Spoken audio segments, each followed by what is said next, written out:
Welcome to part 3 of this Imposter Syndrome series, where I'm giving you lots and lots of tools to play with, to experiment with, so we can just not let it have so much power.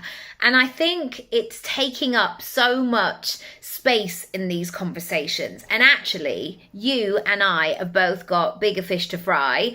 I'm a poet and I don't even know it. So yeah, let's look at how we can move with it, shake with it, and then move through it. So on a Wednesday, I talk about visibility. And this is really crucial to your business. Now, how you want to do this is entirely up to you. And the great news is you get to decide. So if you are a podcast person, great, do a podcast. If you're more video or a writer, do those things too. But the answer here is not to do anything because you're frightened of getting it wrong, or you can't decide, or you're an introvert, so visibility is not for you. In 2024, we have to be visible.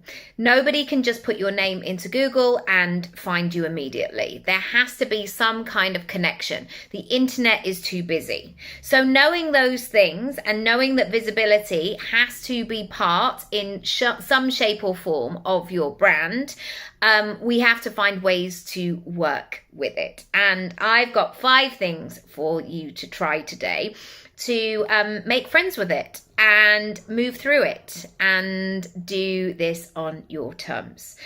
Number 1, you can't think action.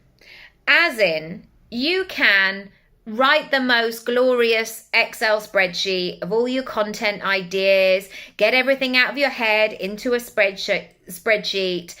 Until that piece of content goes live, you haven't really completed the task. And this is an interesting one, and one I want to bring up because so many people think a content strategy is about creating it. And actually, it's about executing it. It's about seeing what happens when. It's all very well writing all of these ideas or topics or getting big pieces of paper and saying, oh, I could talk about that, or maybe this, or I'm not sure about that, until it's out there in the world. This strategy is not working for you. Yes, it may look beautiful in a spreadsheet. Yes, you might have color coordinated it or something like that. But the whole point of a content strategy is for people to get to know you and see what you have for sale. So it's really important to get going with whatever you're doing or planning right now and start putting it out there. Start having the conversation. Again, I often relate these things to dating, is that sometimes people want to prepare so much behind the scenes doing all of the things.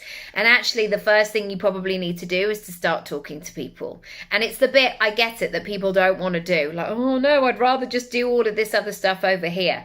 But if you can begin that first conversation, and we're talking now again about your content and putting yourself out there, that's when things are going to begin to move. Number 2. I want you to set yourself up for success and don't try to be everything to everyone.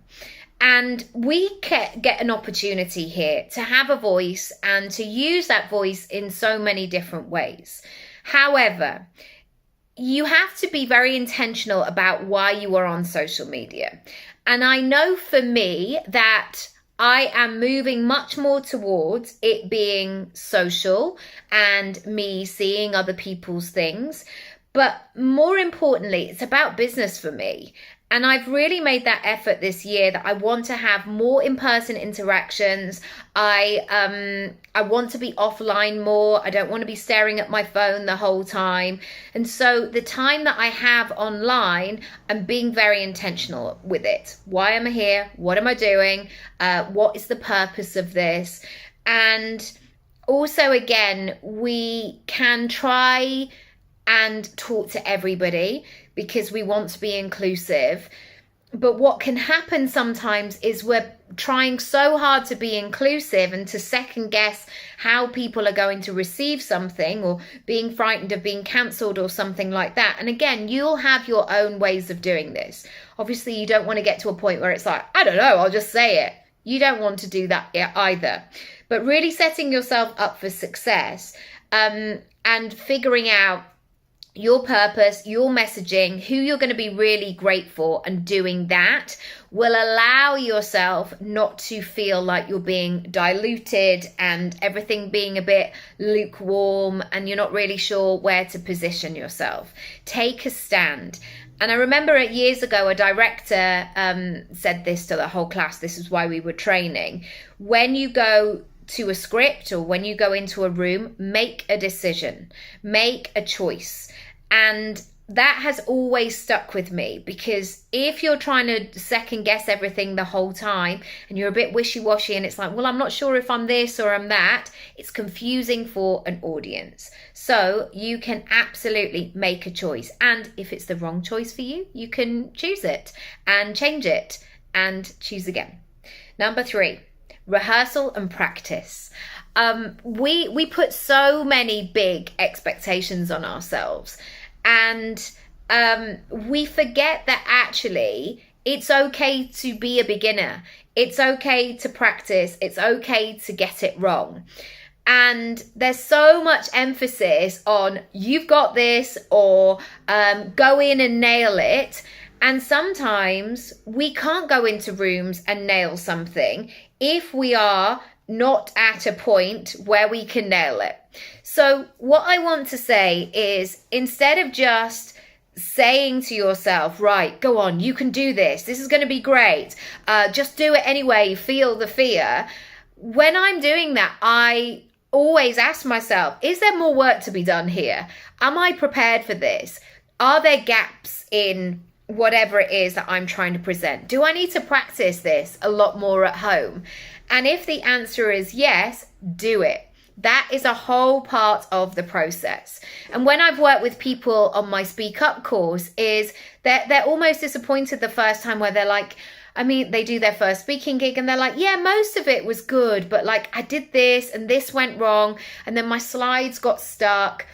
And it's one of those things that you learn through practicing, you learn through rehearsal, because things will go wrong, but it's how you then move through it and continue and don't get stuck in the process. Number 4, a way to work with imposter syndrome. So that sense of, who am I to say this? What's the point? Am I qualified enough? However it shows up for you, is to be very intentional about the journey that you're taking people on. So there are some speakers, and yes, I've heard them, and speakers who just talk about their life history. Like, I've done this is what I'm all about. These are my accolades. This is where I excelled. This was fantastic. I'm brilliant at this.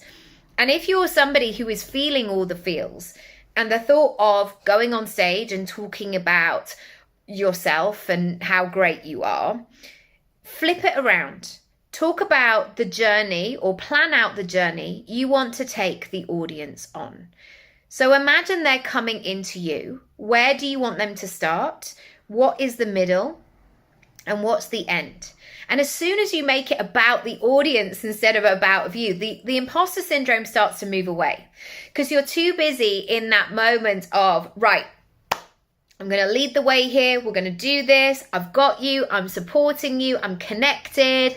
I'm engaged in this conversation, rather than just being over here going, hi guys, I'm great. Hi, this is what I do. I'm amazing. That can lead to the little voice being unlocked. Whereas if we're in service mode, if we're in giving value mode, it's going to be so much easier. Number 5. This really, really works for me, and it's something I always incorporate into my speaking, into my content, is sensory storytelling. Sensory storytelling is brilliant for welcoming people in, creating imagery, keeping people engaged, really harnessing a point, really giving depth and flavor to what it is that you want to say. And I think sometimes people think, well, I've just got to read these 5 bullet points that I've written. And actually, I'm not sure about number 3. And when I say number 4, it makes me feel a bit ick. And that's when the voice of, is this a bit boring? Who are you to do this? Etc., etc. If you go into the storytelling, if you really get inside the point that you want to make and bring it to life, you go into being, again, productive, really showing up for what it is that you want to do and going from there. So let me know how you get on. If you want help in speaking, come over to Speak Up. There are 3 ways to join. I would love to have you and help and support you. And I'll see you tomorrow for part 4. If you missed part 1 and 2, by the way, go back. There are loads of things. The first in terms of your dreaming and your goal setting, and the second in terms of your money. They are juicy. Please share them with a friend or follow on Substack or subscribe to the YouTube channel.